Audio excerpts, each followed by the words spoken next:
Hello and welcome back to PA Chalk Up. I'm your host Manny and today we have Mirek. How are we doing? I'm doing fine. How are you? I'm good. Obviously, I've just found out that we have a connection with AJ Middleton. This is what I love about this industry. There's always someone that knows someone that you really get along with, and we can't hide anything from each other. Exactly. Yeah, it's a small world for sure. For those who perhaps don't know you or have never heard of you, if you give them a little introduction on how you sort of got into strength and conditioning and being part of this industry. Yeah, well, I was born and raised in Poland, and then when I was 16, I moved to the United States. My dream was to play basketball, play college basketball, play in the NBA, and the whole 9 yards. Obviously, that didn't work out because I'm here, but I'm grateful that it didn't work out because I get to be in this great industry. When I was in it was a junior college. That's when I first got introduced to strength and conditioning. There was a coach there by the name of John Kalinowski, who was our strength and conditioning coach. It was Mercer County College in Trenton, New Jersey. And those were the first proper strength and conditioning programs that I've gotten from him. That was about 2003 and 2004. And then I actually did play a couple of years basketball back in Poland. So I went back to Poland in 2008 to play a few years of basketball, and then I realized that I wasn't gonna make too much money from playing basketball at this levels. I started to think about what else I like to do, and I always liked to train, and that was the passion that I had besides basketball. I love to train, I love to spend time in the gym, doing weight training, plyometrics, running, always try and be in the best shape I could be. For basketball, obviously. So when I stopped playing, I emailed John Kalinowski at Mercer, and then I told him I wanted to get my foot in the industry, and by that time I already got my bachelor's degree. So he told me the best way to do it is to try and get the GA position somewhere. So I started applying to different schools and things like that. I had to take the prerequisites because I was a business major for my bachelor's, and I wanted to get into exercise science or kinesiology, so I had to take some prerequisites. So I actually had to go back to Mercer, my junior college, to take anatomy, physiology, and some other prerequisites required for kinesiology major at the master's level. And I applied to a few different schools in that area. So my top choice was Temple University, University of Delaware, Penn State, I think, UPenn, and different schools. I got accepted to Temple, and then I started to apply for a GA position there. There was a coach, head Olympic strength coach there, was Mark Proto. He's at he's at Boston College now, working with basketball mainly. And I went for an interview there for a GA position. Thankfully, I got the position. My whole plan was to actually, when I was back in Poland, I planned this whole thing that I'm going to go back to America, take the prerequisites at my junior college, apply to my dream school, trying to get the GA position. So everything kind of went step by step, and it worked out for me. I got the GA position at Temple. Thankfully for me, our staff wasn't that big, and we had a lot of teams, because now Temple has less teams. I think now it's like 14 or 16 teams. Back then, they had 24 teams, because we still had baseball, softball, and other teams. Now I think baseball is not there, men's track and field is not there. So there was a lot of teams for Olympic sports, and we only had one head strength coach and 2 GAs, and I was one of the GAs. So right away in the first year, I had to coach a few teams, and my second year, I think I had like 10 teams to coach as a GA by myself. So it was a great learning experience for me as a GA, because it was like an assistant position, pretty much coaching all these teams. And from there, I went to University of Redlands in California. It was a Division III school. That was a director of strength and conditioning, and that was also a lot of teams for Division III. It was over 20 teams on top of football. So we had football that we had coached plus all the other teams, and that's when I met AJ Middleton, who you met at the University of Washington, and then it was just me and him. It was just me and him slugging it out, 24 teams, Olympic sports, football, but it was fun. The whole year was fun. And then after that, I came back to Poland, opened up my own gym, started coaching different teams, different athletes, professional teams, now national teams, professional athletes from different sports, and I've been doing it since then. So it's going on 16 years now in the industry, pretty much. And with all that experience and all that development that you've had to sort of go through, what's something that is currently really firing you up about this industry? This is a quick shout out to our main sponsor on this channel, TeamBuilder. TeamBuilder is all-in-one platform that hosts programs, questionnaires, testing, anything that you may need for your athlete's performance, you can host it in TeamBuildr. TeamBuildr also now has 2 different sides, which is OS and Practice. For more information on TeamBuildr, check out the link in the description. And if you use code PAChalkup all together, you will get a 30-day free trial. Well, I think the technology piece is something that's way different than it was before. Because before, obviously, we had the stopwatch. Maybe you had some timing gates, right? Maybe we had this mat called Just Jump to measure jump, but it only gave you flight time. So we thought it was accurate, but now we know it's not accurate at all. So I thought I was jumping this high, but I was really jumping probably this high. But so we had some technology, but now it's just crazy with technologies. It's almost overwhelming for a strength coach. That's why we had this new emerging field like sports science, where we have sports scientists that can actually read the data, take care of that data, measure the data, and relate that data to strength and conditioning, or give that data to a strength coach. Obviously, strength coaches need to know how to use those equipments, so force decks, VBT devices, and different things. But it's a separate industry, I think, and it should be, the sports science and all the data analytics and things like that. So I think that's it's been fun for the past, I guess, 5 years now, with the all new technology coming out and actually measuring that stuff accurately and being reliable. So the jump measures are reliable, the ground contact time are reliable, stride frequencies, reactive strength index, the velocities are very reliable. So you can really be very precise about your training now, and I think that's what's fun. But it's easy to get lost in that. But I guess some people start out as a strength coaches and then they kind of gravitate towards sports science more because they like the numbers and things like that. And some people stay within their lane and stay being a strength coach. I think I'm somewhere in the middle. I mean, I'm definitely more of a strength coach, but I like to use some of that technology. I'm not an expert in that, but I like to know how to use force plates, how to use VBT, how to use different things, and how to measure those things accurately, so I can obviously make my athletes better, because that's the most important thing for me. This is a question that I get asked over, because like you, I've got both sides. I've got the US and I've got the European side. What is some sort of cultural differences in SSC that you find from the US to Europe? I think the biggest difference for me is because even the name itself, strength and conditioning, the profession is not called like that in Poland. It's called motor preparation coach. So it's motor control. So it's like agility, speed and agility. So a lot of the emphasis that those coaches would place a lot of emphasis on movement, on agility, on speed, of change of directions, and maybe some lifting. Okay, but it's not, the profession wasn't even called strength and conditioning. When I came back in 2015 to Poland, I started calling it strength and conditioning to kind of emphasize the need for strength first and foremost, because I think that's the mother of all qualities. Then the conditioning piece, obviously, and then the motor coordination, agility, and all that stuff that falls under that, obviously, and you have to do that. But I think a lot of emphasis in Europe, I think it's because a lot of emphasis was placed on movement, and I think it was because soccer is such a big sport in Europe and in Poland, and historically soccer players didn't lift that much weight. Obviously they have to be in shape, but there's some soccer players that don't lift at all. Like back in the 90s, probably nobody did. I mean, they probably did some push-ups and some bodyweight stuff, maybe some little weights. So it was a lot of movement stuff, a lot of agility and stuff like that. But in America, obviously, American football is a big sport where lifting culture is big.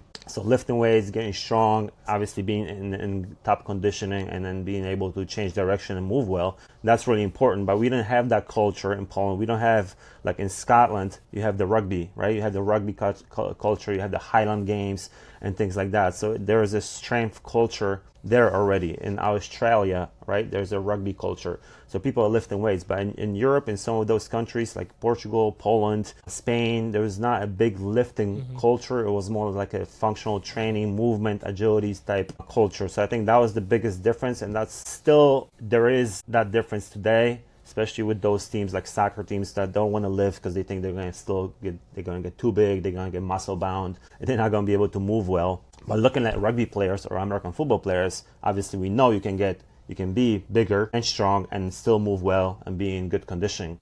especially looking at rugby, because it's non-stop. American football, obviously you have stop and goes, you have offense and defense, and you have those little breaks in between the plays. Rugby is 80 minutes and it's all out Non-stop. for 80 minutes, pretty much like soccer is, right? Yeah. And you have big guys doing it. Obviously, the biggest guys like the props and hookers, they play 60 minutes, 50 minutes, obviously. But the guys in the back, right? Those skill type guys, they play 80 minutes, and they're bigger, they're stronger, they can move well, they're well conditioning, they can change direction, you know what I mean? They can sprint fast, they're really fast. So I think that's something I've been trying to change here in Poland for the past 10 and 11 years. I've been here just trying to keep the movement and agility and speed and all that stuff. That's great, but kind of emphasize the strength portion of our profession. That's a really good point. So even in Portugal, it's not really called strength and conditioning. It's more, the translation is more human performance, which does tap into that speed, that agility, that conditioning. Yeah, that's a good point. I hadn't clicked onto the translation of things as well. That's really interesting.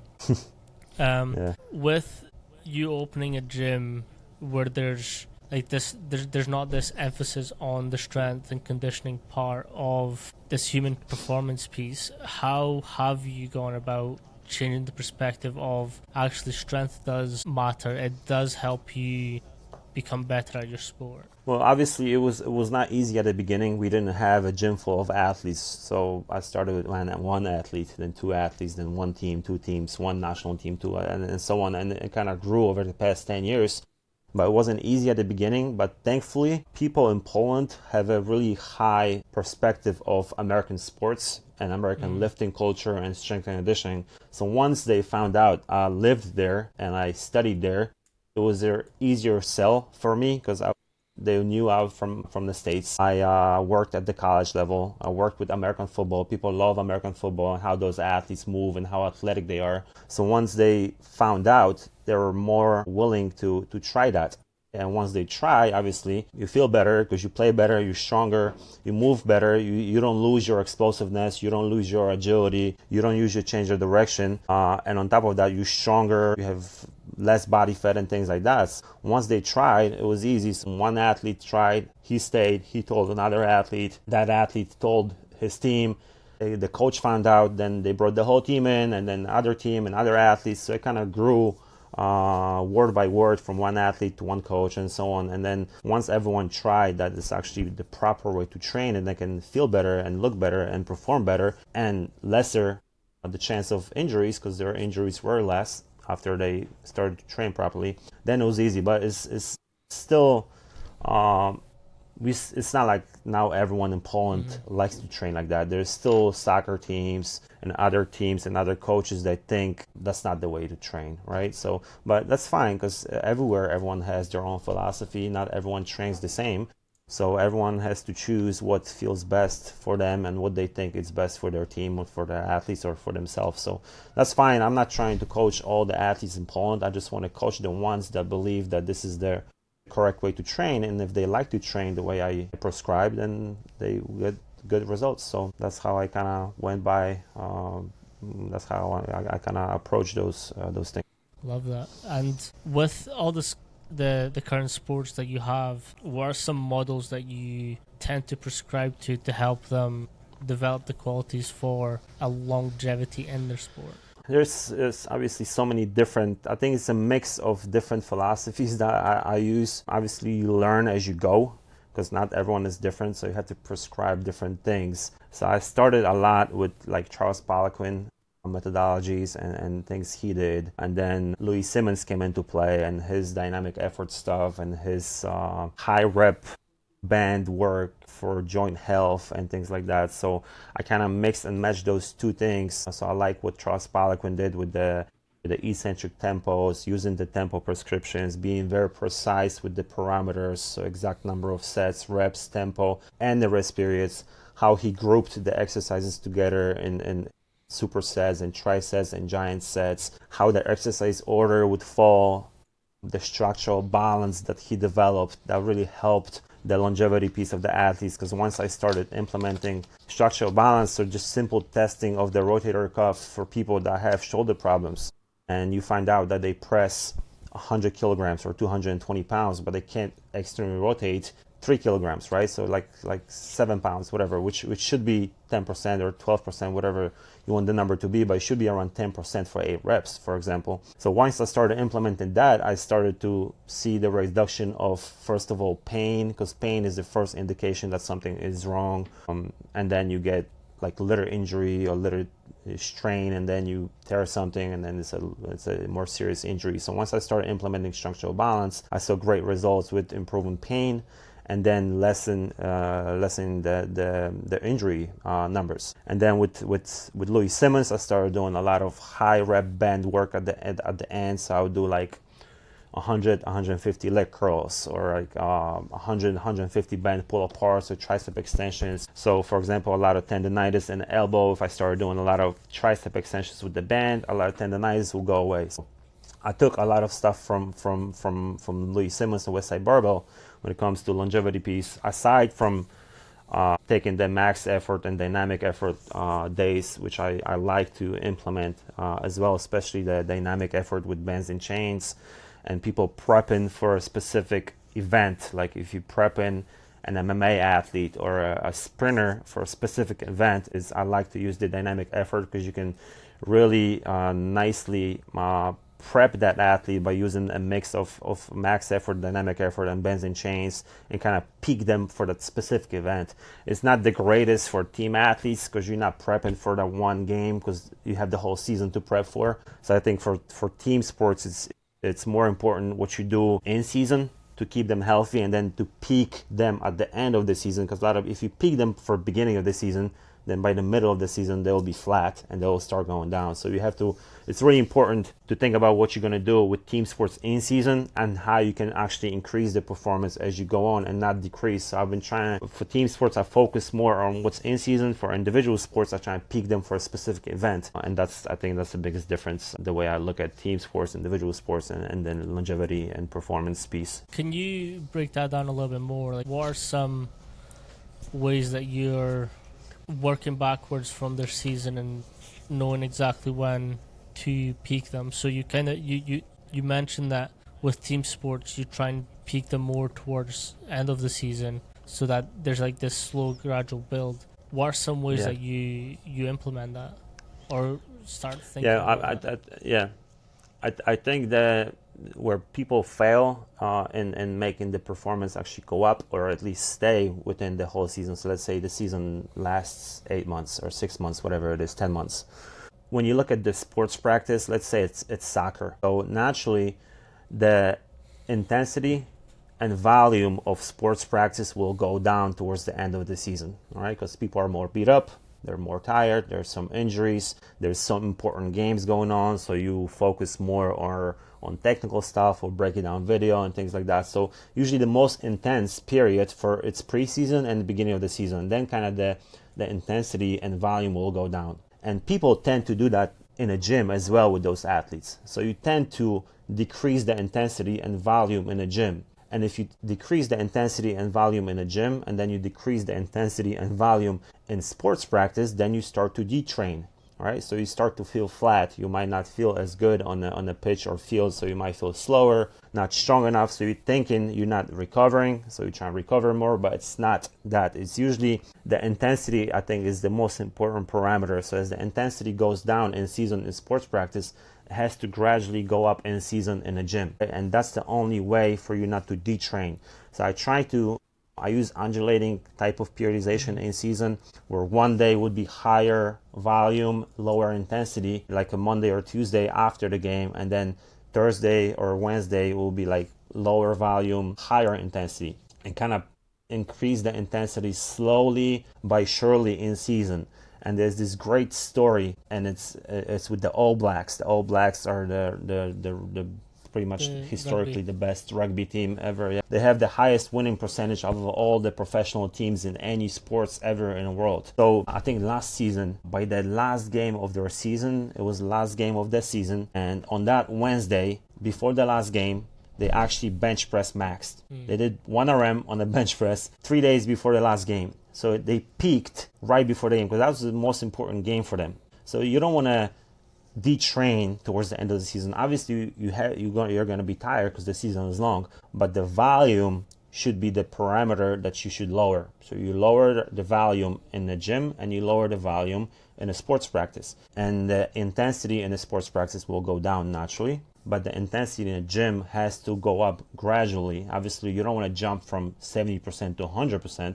You want to go up slowly, or maybe not do a max back squat in the last week, but you want to be try and get above 90% and do like a 1 RM, and you're gonna feel good because the volume usually is the piece that overtrains the athletes and makes athletes not feel good after the gym. If you do too much weight room work, and you're gonna come out of the weight room tired, right?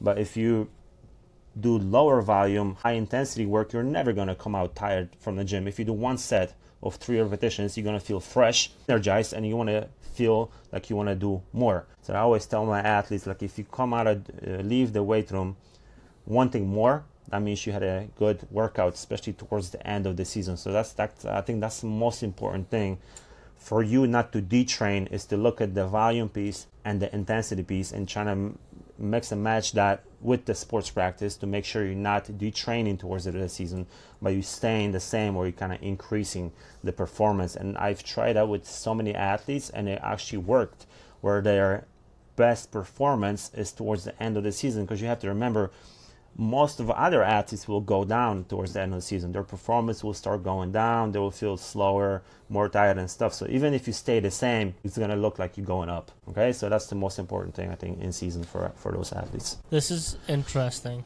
because you're kind of going against everything that most people speak about. So I've got 2 points on this. And it's something that I've been thinking about for a long time, because I do prescribe a little bit more towards the undulating. Just being so it's flexible, non-linear, so it kind of undulates as we go. Does the undulating, or does your hard sessions depend on the level of competition you've got coming up? So say your top 5, if you're playing against someone at the weekend that is in that top 5, are you undulating down? Or if you've got an easy or like below top 5, are you going a little bit harder to make up for the differences, if that makes sense? Yeah. All right. So let's say I'm training 2 days a week in season, right? So 2 to 3 days. So let's say 2 days, because it's going to be easier to explain. So we always say to athletes and to coaches, not all games have to be the most important games. Like, you have to choose what's most important. Yep.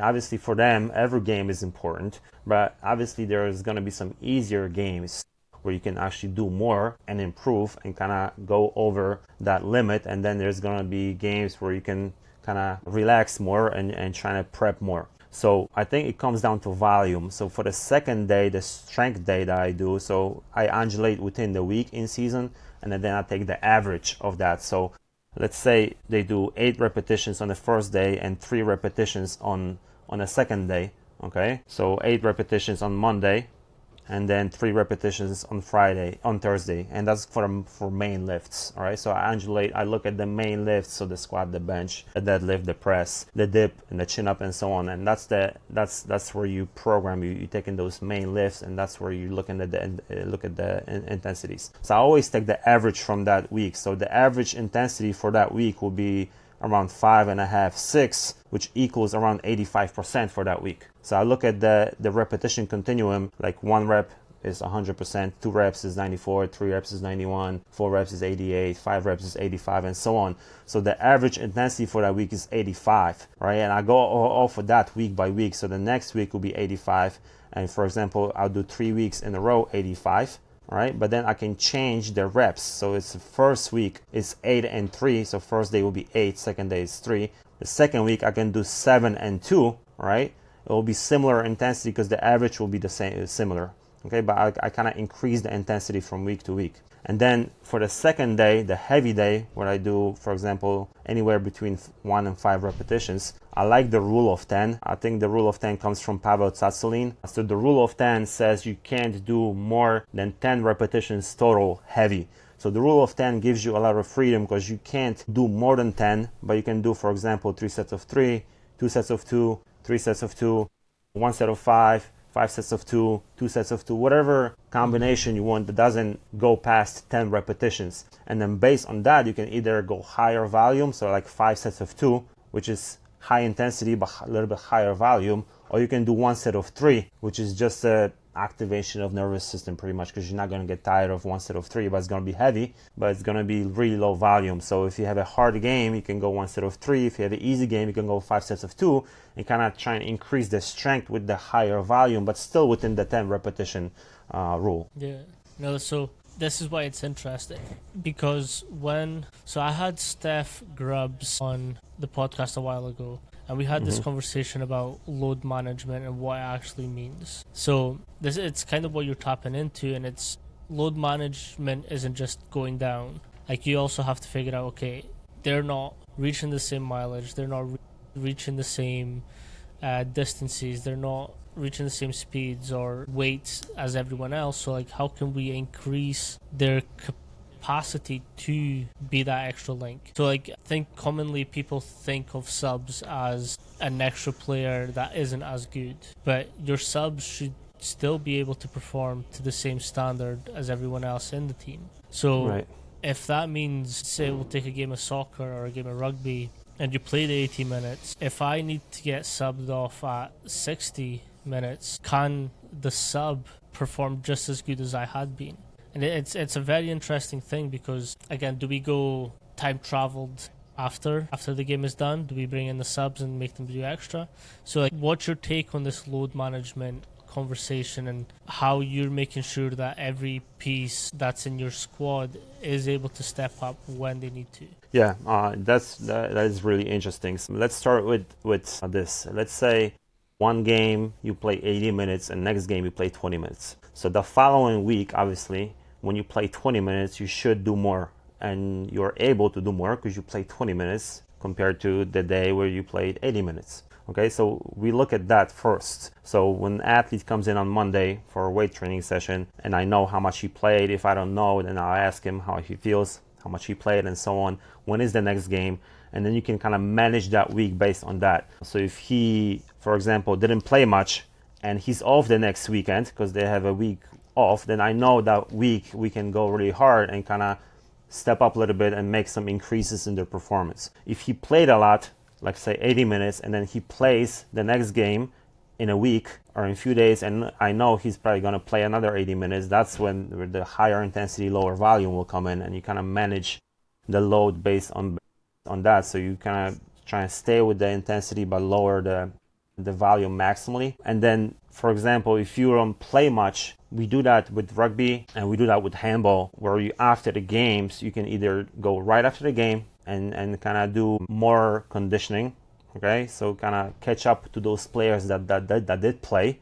So if you played 5 minutes and a game is 80 minutes, you should stay right after the game and do some extra running. Or you come in the next day, if it's Saturday, everyone's off on Sunday, you can come in on Sunday and do the conditioning session, okay? Because like you said, you have to be ready as a sub. But if you play 5 minutes one game, 0 minutes the next game, 8 minutes the next game, and then you ask to play 60 minutes because somebody got hurt, but you haven't done any extra stuff for those 3 weeks, you're gonna be gassed. You're not gonna be ready to play those 60 minutes. So you have to make sure with the subs and the people that don't play, they'll still get the training stimulus that they need. So even if they do extra running, it's gonna be easier on their body than playing a game, because playing a game, you take contact into consideration, right? Some more change of direction, psychological stress, mental stress, and running is just running. So you can do that easily. So the athlete should be doing more conditioning if he didn't play. So when he is asked to step up to come into the game, he's ready to do so. So we try to implement that with athletes, and if there is an opportunity to do it right after the game, you stay on the pitch, you stay on the court and do conditioning after. If not, then you come back later. If it's a night game, you come back the next day and do it. Okay, and that way you load manage those athletes positively, so they stay in shape and the same type of shape that they should be in, and they ready when their name is called to step up and actually play. Yeah. So this is a part where I always like to get people to dive into, and I understand. So I was speaking to another coach, and she had soccer at the collegiate level, but they can't run them legally after the game. So like how then does that, because they're limited to how many hours they can train a week, how does that then impact the overall picture of performance? But something you've just mentioned that I kind of want you to dive into a little bit more is, within these extra catch-up sessions, how are you preparing them for the extra load of sort of linear sprinting or change of direction or A-cell, D-cell? Like how is that sort of being developed alongside these sessions? Well, it really depends on the sport. If it's rugby or handball or basketball, we're trying to make these extra sessions more specific than just running up and down or running on the track. So if it's handball, we're trying to do some stuff with the ball. For example, we change the direction. Handball is a lot of change of direction. Really, the court is smaller than the basketball court, so it's a lot of going up and down and changing directions. If it's rugby, we try to make it more position-based, because obviously props would not be running as much.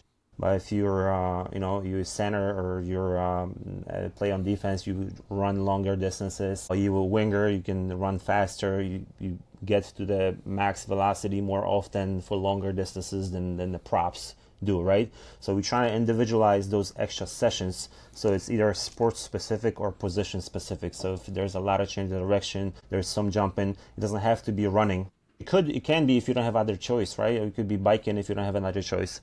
But if you have a choice, you can actually do some sport specific movements, so incorporate some jumping, some change of direction, some back pedals, some acceleration, deceleration, some longer runs, and you can split that up into like a session. Obviously, do a dynamic warm up, then do some jumps, do some plyometrics, do some short sprints, and then finish with some tempo runs or longer distance runs. Right, so it depends on the sport and depends on the position. So we try to individualize that, but it's not always that easy. If you have the whole team come in, you have 30 minutes, whatever, you have to do kind of a middle ground and try to get a good workout for everyone. But it would be best to do it as close to the sport or position that they play in to do those extra sessions, because we always say that the endurance that's I think Ian King in 1999 he published this study when he said endurance and conditioning is actually the most sports-specific quality. So if you just run, it's not going to translate into change of directions and jumping and stuff.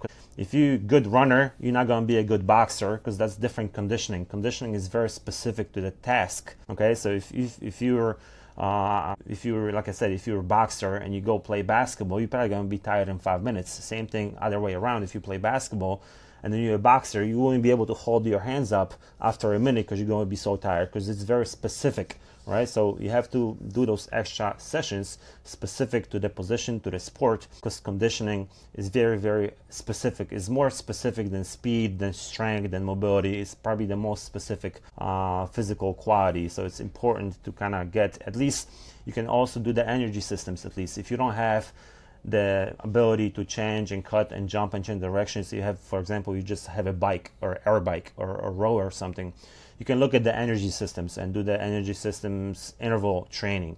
Okay, look at the energy system that's involved, kind of move on from, maybe if it's all energy systems, you can move on from phosphagen to glycolytic and finish with the oxidative, whatever. If it's more let's say American football and it's more phosphagen work, that's where your interval work on a bike should be in that energy system. So if you don't have the ability to do more specific type extra conditioning, then you can look at the energy system. So combine that, right? So the best case scenario would be to do more sport specific type conditioning, position specific, and the energy system that's required for that sport. That's would be the perfect case scenario. Yeah, so that's also a really interesting point, is that when we're talking about sport specific, again, people usually translate that into the gym work. Yep. But you obviously can't get more sport specific than your sport. So I believe that you should probably keep sport specific stuff out in their own sport as opposed to the weight room.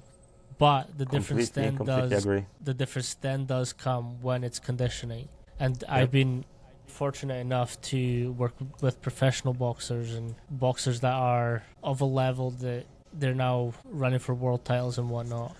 So like preparing them for the rounds is probably the best thing we can do for them. So like if they've got 12 rounds, I know for 2 minutes they're going for it, or 3 or 5, yeah. whatever the timing for the round is. So that is then when conditioning becomes key in interval training.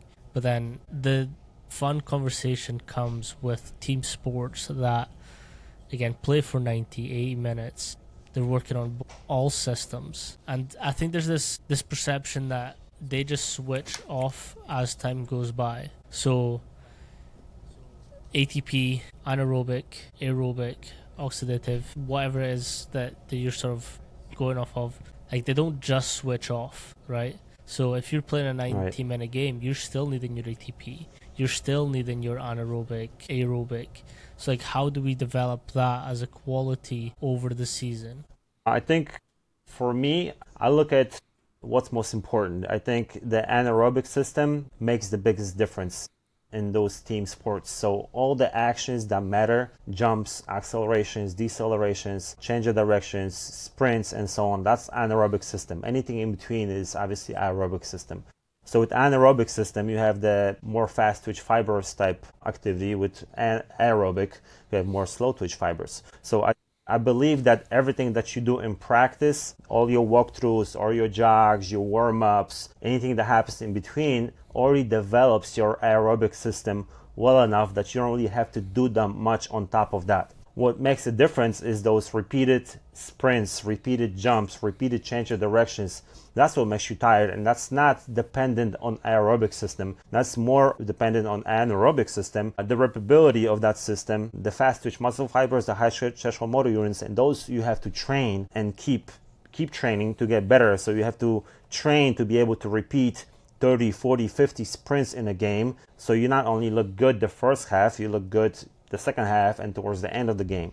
So I think that's most important thing to look at. People focus, I think, a lot on the aerobic, on the oxidative system, which is important, right? Don't get me wrong, but I think what makes the difference is the anaerobic system, because anything that happens that's important in boxing, in rugby, in American football, soccer, comes from anaerobic system, right? If you score a goal, you kick a ball, you shoot a ball, whatever, you throw a punch, that's anaerobic system. So you have to train that. So I think that's the most important thing we have to look at, because there's one other thing I wanted to say, and I always say that you have to understand the difference between conditioning and endurance. Endurance is very general, conditioning is specific. And we always say that specific conditioning will always translate to general endurance. So general endurance would be running like a 5K. You go out and you run a 5K. So if you're a well-trained athlete, or MMA athlete, or boxer, or rugby athlete, you can go out and run a 5K with not a problem. You're not going to be a world record holder in a 5K, but you're going to hold your own in a 5K because it's a general endurance task. But if you take a 5K athlete and put him on a rugby field, he's going to be done in 2 plays, right? Or you put him in a boxing ring, he's going to be done after 40 seconds. Right? Because it's specific conditioning, a specific skill. So general endurance doesn't translate well to specific conditioning, but specific conditioning translates to general endurance. Athletes will need more specific conditioning because they already have good general endurance. Obviously, there's some times when you need to do some aerobic work. If you took a 2-week vacation, you come back, you probably should be doing some aerobic work. If you coming back from injury, you're doing ACL rehab, then you have to build up to that, right? But if you're a well-trained athlete, you probably don't need that much extra aerobic work unless you play an aerobic or you perform an aerobic sport. You're a marathon runner or you run 10K or whatever, then you have to build the lung capacity, the VO2 max, whatever it is, to get better. So I think that's a thing we should look at. And the thing you said already, that people think that the gym training, the weight room training should be specific, but the endurance can be general, is completely opposite. Strength training is more general, right? Squat is a squat, press is a press. Obviously, there's going to be different range of motion, there's going to be intensities, there's going to be different methods and so, but squat is a squat, deadlift is a deadlift, but endurance is very specific and conditioning is very specific. But people tend to look at that the opposite way. They tend to look at the endurance as the general thing. You can just run and be good. And in a gym, you should do this landmine punches with the barbell to get better at punching. That's not wrong with that, right? But you have to do general stuff in a gym first and foremost and not be so specific like everyone think they should be in. Yeah, so I will say, before I knew better, I did introduce sport-specific things to the gym. And now I know better now. But I had this conversation that really changed my perspective on sport-specific things in the weight room. And again, their sport is so unique, and what makes them good is their years of practice doing that movement. So the conversation that I was having, it was essentially, if by me doing, I'll use your example, line mind punches to get better at punching, that could potentially change their already existing technique that made them who they are, made them good at what they do. So to add additional load, which now they're having to figure out, okay, now this is my technique, but now there's load. I need to change the way that my technique works to fit this specific exercise. So from there, I was kind of like, when you add load to things, it does change, like even your stabilizing muscles, the way that they work to really bring that punch specific to what they've done. So that's something that I've been now hammering on. And again, this was before I even finished uni, so it's not mattered a great deal that I did do sport-specific stuff. But it's always an interesting topic, and again, with the rise of social media, you see these coaches sort of, Yeah, we always, especially it's the hardest when a top athlete in that sport does something stupid, because then everyone tries to do it because they think that's what makes that athlete good. But I always say that they're good despite of their training, not because of it.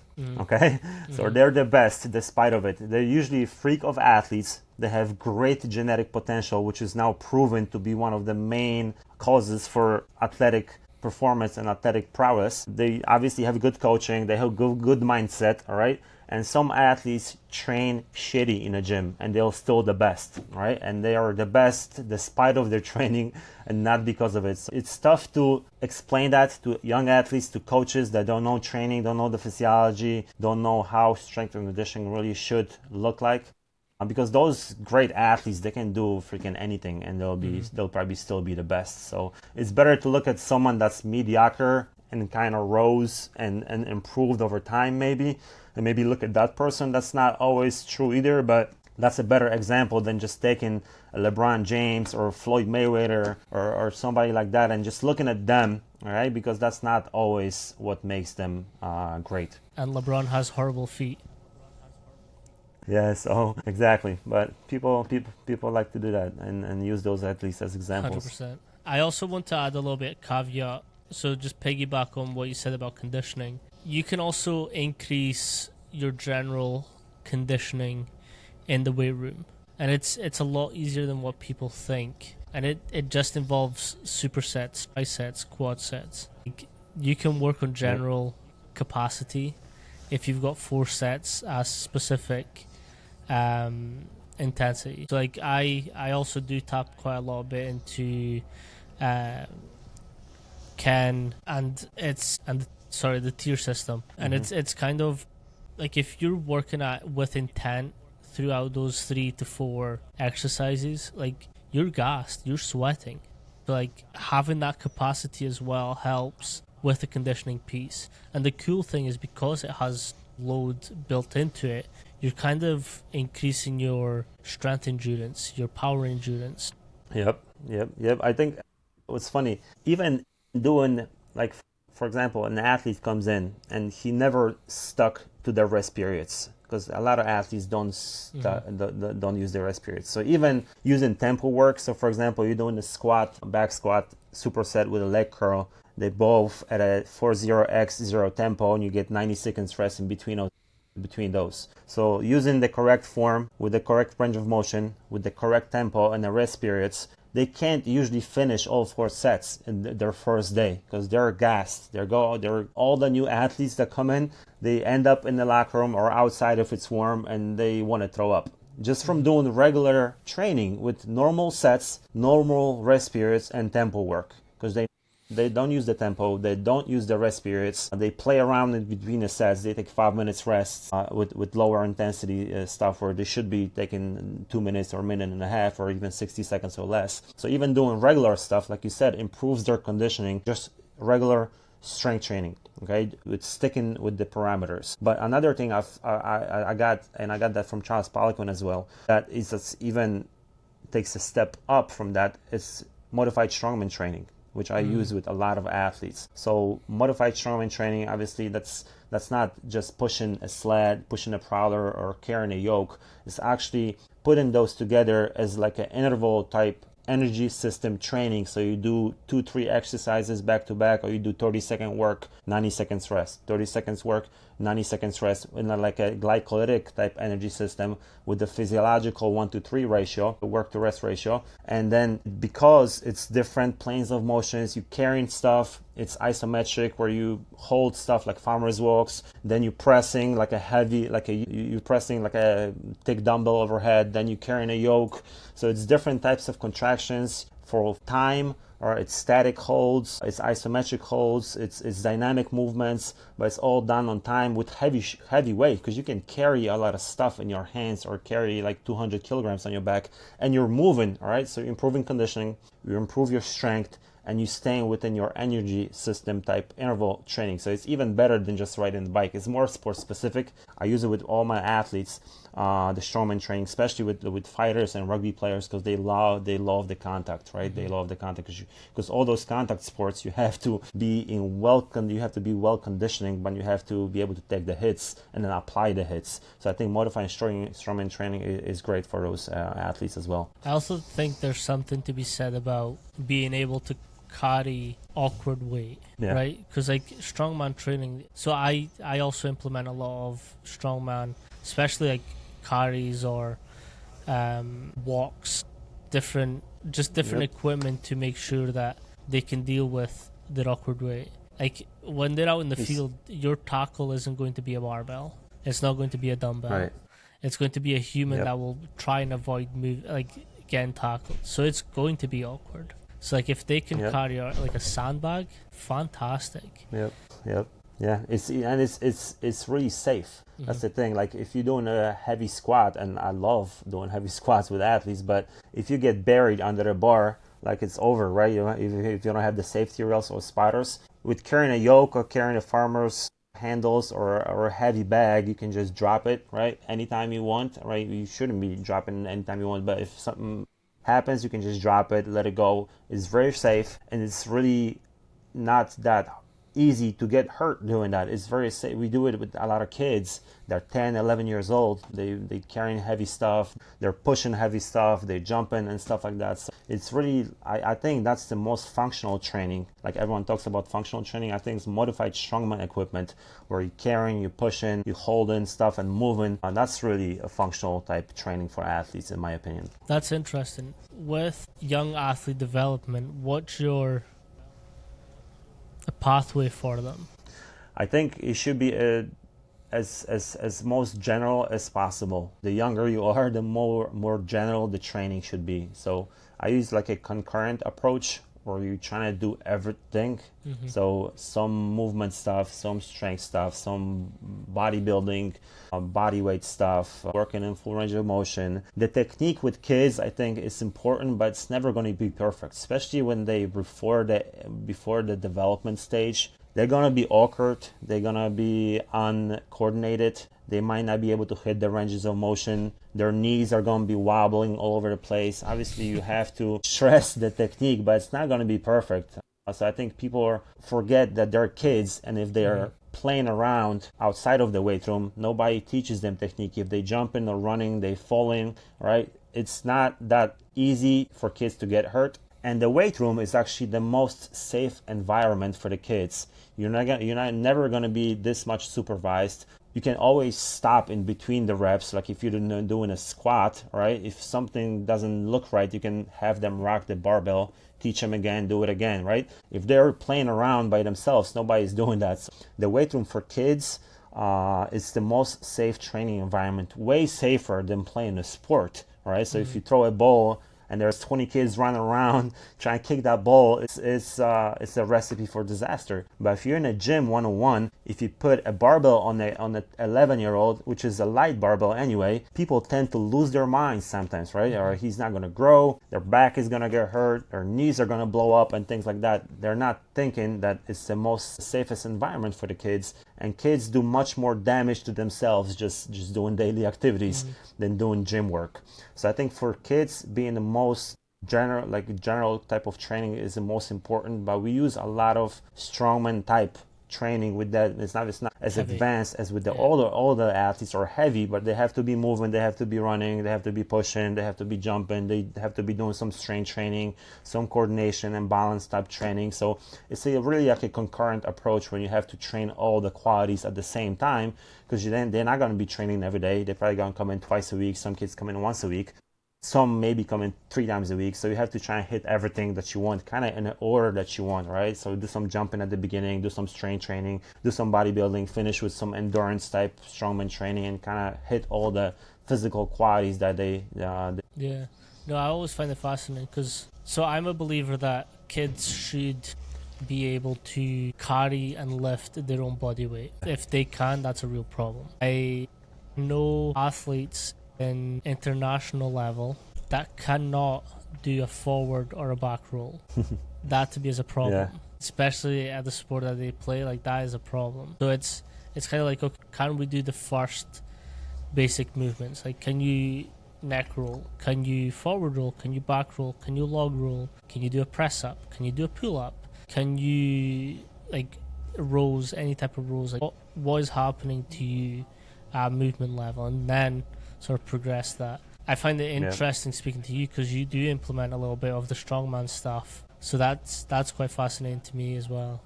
Because it is safe. Like, if they're carrying a heavy, like a sandbag or relatively heavy for them, they can bail at any point. Yeah, exactly. And then with kids, it's really hard to get them tired. And I think strongman training, some strongman type modified strongman equipment gets them tired a little bit, because it's tough to, I mean, you're not gonna do squats to failure with a kid, right, with 11-year-old, but you can heavy prowler push almost to failure with the kid, right, and it's very safe, right? So they're gonna stop whenever they feel like they can't push anymore. With the squat, they don't know if it's 1 rep in a tank they have, or if it's 10 more reps in a tank you have. And you probably as a coach, you don't know, because those kids, I mean, if you're an amateur, you can pretty much, you do 6 reps and the 5th rep looks really good, and the 6th rep you fail right away, right? If you're advanced, you know exactly how many reps in reserve you have, and then by looking at the athlete, you might know, all right, you have 1 more in the tank. With amateurs or kids, you don't know if something is, like, right away something can go wrong or they can fail. And with strongman, it's really safe because they can pretty much judge whenever they feel like they drop the weight, or they drop the sandbag, or they stop pushing the prowler, and they like to, and I found that's one of the best methods of training for them to actually get tired in training, right? Instead of just running around, right, or lifting. They can't get that tired from lifting weights because they're just not developed yet to be able to even go to failure, and we shouldn't do that. But some strongman type equipment can do that to them, and I think that's really important for development. I love that. I also know that you're currently in the process of introducing education of strength and conditioning into Poland with the NSCA Poland. Can you talk a little bit about that and your mission there as well? Yeah, we actually got approved a few weeks ago as an official chapter. We haven't announced officially, so I think this is the first time I'm talking about it. So you have the publicly. So we are an official NSCA global chapter in Poland. Historically, we haven't had NSCA involved in Poland at all. We only had, when I started a few years ago, we only had like 8 people with CSCS in an entire country. Obviously, there's some language barriers for most of the people. The profession is pretty new here, so people are just starting to learn. When I first came back in 2015, I started doing courses, and I started offering CEUs to people. And when I offer CEUs, usually at the beginning of the courses, I would explain what NSCA is, what are the CEUs, what CSCS. More people would start to understand what NSCA even is, and how important this profession is, and how serious it is around the world. So I want them to understand the importance of our profession. So people started to learn more and more. There we gather more interest. I met a few people at NSCA National Conference in Vegas. and we started with creating NSCA Poland. There's a lot of paperwork with NSCA that had to be filled. It took a few years, but we finally got approved. We are doing our official conference here in Poland in April, and we're going to introduce CSCS education. We started doing some online education already, CSCA prep courses. We are going to translate the book to Polish and the CSCS exam to Polish. So it's important for us to do that, because as our strength and conditioning professionals in Poland, they weren't verified when they were hired for different jobs. So if you could be a strength coach at the national level, but be a gym teacher, for example, with no credentials. I'm not saying that being a gym teacher is bad, because it's good, but you have to have some experience as a strength coach and some credentials. So that's education, that's certification, and that's professional experience, and you should be hired based on that. And obviously I learned that because I lived in the US and I was hired for different universities, and I saw what the interview process looked like and what were the credentials and the experience that was required to even apply for the job, right? Because people would get hired here over the phone, or not even, like they would ask somebody, hey, you want to be a strength coach? Like, yeah, okay. And then you come up and be a strength coach at a professional level or national level. So we wanted to change that. We wanted the job descriptions to have the CSCS requirement, to have the correct education requirement and the experience requirement. So because of that, then the athletes will get better, because they will have more quality coaches coaching them, and the strength coach would not be just a guy doing a warm-up, but actually doing the performance stuff, doing some of the data analytics, doing the force plates, the VBT stuff, some of the sports science, doing the warm-ups, doing the gym work, the weight room work, the conditioning, and everything. I think it was really important for us and for athletes in Poland and for the whole profession to do that, to introduce NSCA. And NSCA is I mean, it's top notch. It's number one organization in the world when it comes to strength and conditioning. So we wanted to do that with them, and we finally did it this year. We're gonna improve on that. We're gonna get more coaches certified and do some more education. So I'm really excited about that. I like that. Now the thing with, again, the hard thing about Europe is there are so many languages here. Compared to the US, where it's one country, so like the NSCA rules the US because it's one language. But with the amount of organizations, how are you finding it to educate people on, okay, this is the correct system, even though that some might not be able to speak English and sort of understand what's going on in that course? Yeah, I mean, obviously the people there's only for now a small group of people that are interested because of the language barrier. There's a lot of professionals here that do strength and conditioning, but not a lot of them speak that well of English. I mean, people speak English, but it's different speaking English to athletes or coaches and then taking the essentials of strength and conditioning book and doing anatomy and physiology and biomechanics and cardiovascular system and programming and then nutrition and then facilities layouts and all that stuff, and a lot of those standards are US based, and on top of that you have inches and you have yards, and here we have centimeters and meters, and then you have pounds instead of the kilograms. So people are just confused with all these different numbers, and you have sports like lacrosse, baseball, softball that are not existent in Poland. So it's really tough for some of those people. I think that's why a lot of them didn't even start with the education, because they couldn't understand the basic stuff. So when I do the education in Poland, I go over the book, I go over some of the exam questions, I do the exam questions in the book in English, but I try to translate some of the most important things, and I tell them what to look for. Last week we had a short online webinar, and we were going over some of the CSCS exam questions. We had about 40 people at the seminar, so it was good, at the webinar. And there was a lot of questions with the yards and the inches and the pounds, and I told them, like, you have to know this, like, you have to. That's one thing, that's your homework for the day. Know how many yards is how many meters, how many inches is how many centimeters, how many pounds is how many kilograms, and so on. Learn these different sports. You know what lacrosse is, know what baseball is, know what other sports are, because that's really important. And especially with the globalization of our profession, now you can go work anywhere in Europe. You can go to England, you can go to Australia, you can go to the US, you can go to Germany.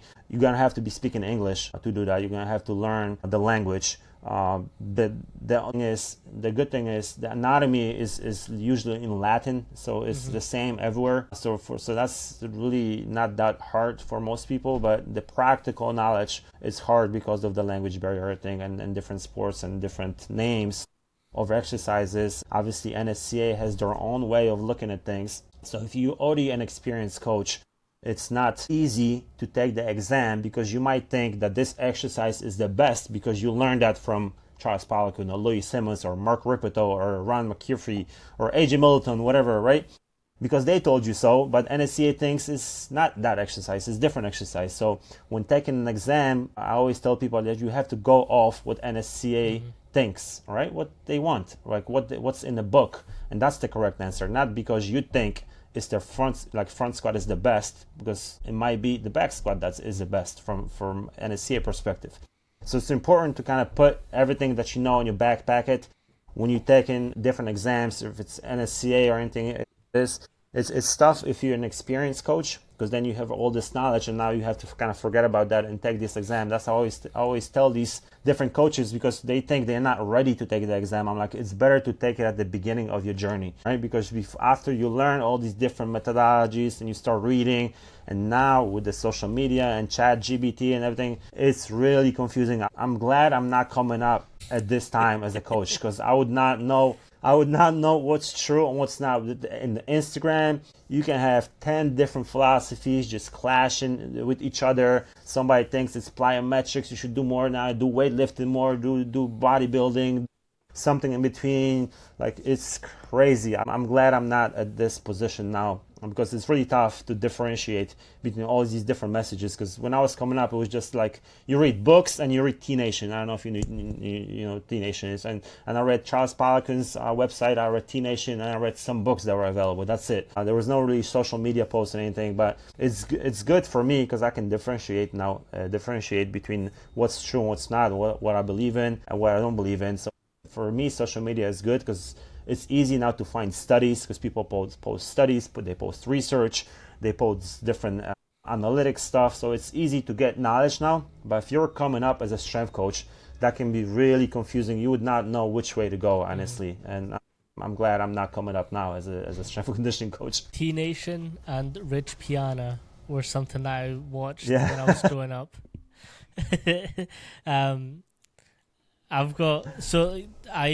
And Bodybuilding Magazine. Those were the three sources I usually got my stuff from. I've got two stories for you. One, you mentioned like you have to know your pounds, you have to know your inches, your everything else. So when I was in the US, I like to joke a lot with the athletes, because I think it's something that builds rapport. It's something that, like, it's a universal language. If you make someone laugh, they feel a certain way about you.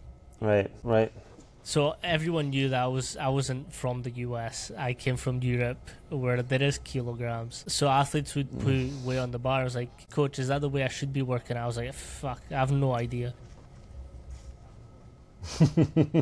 If it's not kilograms, don't talk to me. But it's that little thing that, again, it does matter to know these things. Yeah. I've actually saw a couple coaches make charts of like what the bar looks like and what it kind of translates to, which those are awesome. But the second one, you kind of mentioned like you would hate to grow up in this area because of sort of AI and how these new videos and what else are getting done. So I'm a little bit of a geek. I preach a lot about coaching, relationship and leadership, but I do really like the science of it as well. So I'm currently building this presentation on how to use AI as a strength coach in these days and how it can make your analysis of things more specific. Again, I had a conversation with Brian Mann about AI and VBT, and it was kind of my fault because me and him had previously spoken about this, so I didn't give context on the matter, so I have been bombarded with questions. But it's a really good way to make it more specific for each athlete, as opposed to just like, hey, these are the industry standards. If you're moving at 1 meter per second at heavyweight, good, you're average. No, like, how can I make the strongest athlete and the weakest athlete work at a more specific level than just industry standards. Like that's very fascinating to me just now. Yeah, interesting. Brandman is a top man when it comes to velocity. He is. He's again. I had dinner with him when he was across here, and it was different because like we were all just talking about strength and conditioning. It was me, Brian Mann, Ron McKeefrey, and one of my friends that also interned under Ron the year after me. And it was right. Weird because we were all just on the same page, and like we were just going back and forward on S&C and life stories, which Brian Mann has so many stories. It's amazing. What would be a piece of advice that you would give new coaches or coaches coming into this industry? I always give the same one. I think you have to find a mentor to learn under. So either you go for an internship or you move somewhere, and you have to be willing to do that for free, probably at the beginning, and probably spend money on doing that. Because I see a lot of coaches doing things too early in their career, meaning they come, for example, to my gym. They see the gym. They don't see what happened before I opened the gym and how many years it took to get to this level. So they were like, hey, I'll open a gym. This looks cool. There's good equipment, good athletes train here and so on. But they're just they just became a strength and conditioning coach in the past 12 months, for example. And they don't know anything about that, right? At the beginning, you know everything. Then you realize you don't know anything. Then you kind of find out where to find out those things and where to learn from. But at the beginning, you think you know everything after one certification course or one book. So I think the most important advice for me is to find a mentor that you can learn under, that can guide you in the correct direction. So that means getting an internship at a college or a professional team or a private facility, someone you admire, someone you read. Don't be afraid to reach out to someone that's you think might be unreachable, but most of the time everyone is pretty reachable. It's probably they're a superstar to you, but they don't think of them as superstars, and probably nobody else knows those people. It's just you. If I tell somebody about a random person about Louis Simmons or Charles Poliquin, they have no idea who they are, right? But if I met him, I'll probably cry or something, right? Because they are superstars to me. They were. So find a superstar that you can learn from, that you can study under, and then kind of you learn as you go, and then you develop your own philosophy based on that. If you don't know anything, you're probably gonna spend a lot of time, a lot of years just lost somewhere. And you're not going to develop as good as you should be developing. So find someone you can learn under, stay with them as long as you want or you need to, and then kind of move on and maybe go somewhere else and look at the different philosophies. So at the beginning, it's good to try many different things and try not to get married to one philosophy. Just don't do West Side Barbell training or anything. Just trying to see that and then see something else and then see something else, and then you can combine all that into your own philosophy of training athletes, right? Don't get married to one philosophy. Obviously it's good that you learn that philosophy, but it's good to see different perspectives of different philosophies and kind of merge that together into your own specific philosophy that will work best for you. And then specifically you should be able to believe that philosophy 100%, because nobody does something that they don't believe in, right? I got this from Jim Wendler. Jim Wendler used to always say that you don't coach things you don't know.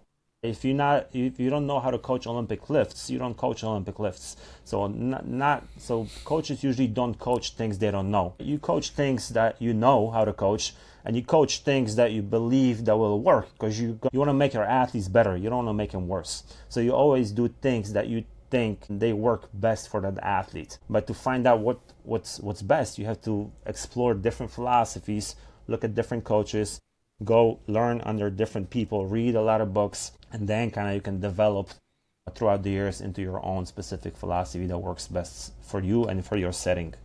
To piggyback off that, I will say if someone says no to that, it's more about them than you. So yeah, don't just move on from that. Don't be hung up on them saying no. Find someone else that is perhaps a little bit more willing to put the time and effort into you as well. Something else that you said was it comes to a point where you feel like you know nothing. And And this is my 125th episode. Every time I speak with someone, I feel like I know less.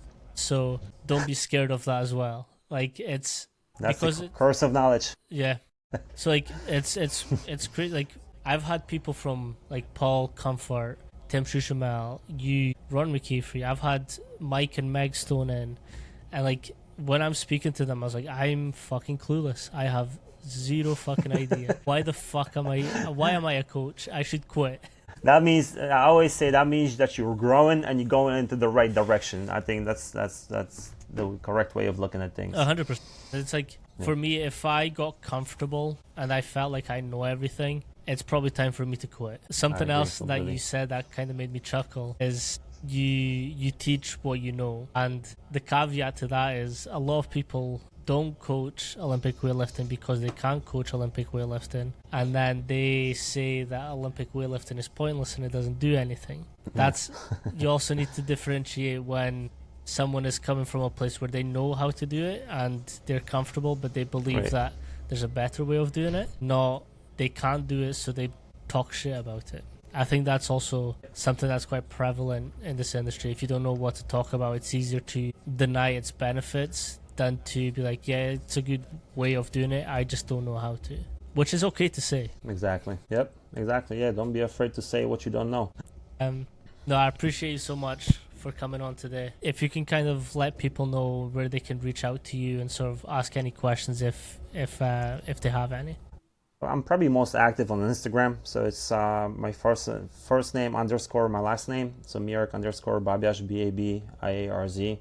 And Instagram will probably be the platform that I'm most active. I'm not on X. Facebook is kind of dying out. So Instagram is probably the best way to reach me. Perfect. I'll link everything down below as well. Yeah, and before we go, I want to give a shout out to Boyd Epley. I have this Husker Power hat I got from him.